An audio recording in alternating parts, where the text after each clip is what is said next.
ने फरमाया कि उदुल तिल का शजरा, फलां जा और उस दरख्त को बुला कर ला। वो गया और उसने जब दरख्त को बुलाया, दरख्त बारगाह रिसालत में आया, उसने हुजूर पर सलाम भेजा और हुजूर ने फिर उससे कहा कि इरजई, चला जा। वो वापस चला गया।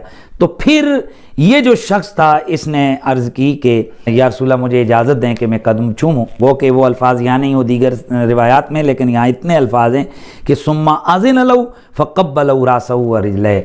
अल्लाह के रसूल ने उसको इजाज़त दी तो उस शख्स ने रसूलुल्लाह सल्लल्लाहु अलैहि वसल्लम के कदमैन तय्यबैन को भी बोसा दिया और हुजूर के सरे अनवर पर भी बोसा दिया।